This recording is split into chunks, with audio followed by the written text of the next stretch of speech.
ఆందోళన కొనసాగింపునకు రైతు నేతల నిర్ణయం. పప్పు ధాన్యాలు, మొక్కజొన్న, పత్తిని ప్రభుత్వ సంస్థలు కనీస మద్దతు ధరకు కొంటాయని, ఇందుకోసం 5 ఏళ్ల ఒప్పందం కుదుర్చుకునేందుకు సిద్ధమని రైతు సంఘాల నేతలకు కేంద్రం ప్రతిపాదించింది. అయితే తమకు సమ్మతం కాదని నేతలు తిరస్కరించారు. ఆదివారం అర్ధరాత్రి 1 గంట వరకు జరిగిన చర్చల సందర్భంగా కేంద్ర మంత్రులు అర్జున్ ముండా, పీయూష్ గోయల్, నిత్యానంద రాయ్ 5 ఏళ్ల ప్రతిపాదనను రైతు సంఘాల నేతల ముందుంచగా చర్చించి నిర్ణయాన్ని వెల్లడిస్తామని తొలుత రైతు నేతలు చెప్పారు. ఆ తర్వాత రైతులతో చర్చించిన అనంతరం కేంద్ర ప్రభుత్వ ప్రతిపాదన తిరస్కరిస్తున్నట్టు సోమవారం సాయంత్రం ప్రకటించారు.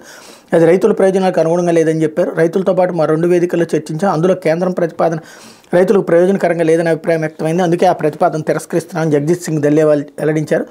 రైతు సంఘాల నాయకులతో కేంద్ర మంత్రుల బృందం చర్చలు 4 గంటలకు పైగా సాగాయి. ఈ సుదీర్ఘ సమావేశంలో చట్టబద్ధమైన కనీస మద్దతు ధర హామీతో పాటు రైతుల ఇతర డిమాండ్లపై చర్చలు జరిపారు. 4వ విడత జరిగిన ఈ సమావేశంలో పంజాబ్ ముఖ్యమంత్రి భగవంత్ మాన్ పాల్గొన్నారు. రైతు నేతలతో సమావేశానంతరం కేంద్ర మంత్రి పీయూష్ గోయల్ మీడియాతో మాట్లాడారు. ఎన్సీసీఎఫ్, నాఫెడ్ లాంటి ప్రభుత్వ సహకార సంస్థలు ఇది పంటలు పండించే రైతులతో ఒప్పందం కుదుర్చుకుంటాయి. వచ్చే 5 ఏళ్ల పాటు వారి పంటను కనీస మద్దతు ధరతో కొనుగోలు చేస్తాయని చెప్పారు. రైతులు ఉత్పత్తి చేసిన పంటల మొత్తాన్ని కొనుగోలు చేస్తామని, దీనికి ఎలాంటి పరిమితులు ఉండబోవని రైతులకు వివరించినట్టు పేర్కొన్నారు. కొనుగోలు కోసం ప్రత్యేక పోర్టల్ను అభివృద్ధి చేస్తామని కూడా చెప్పారు.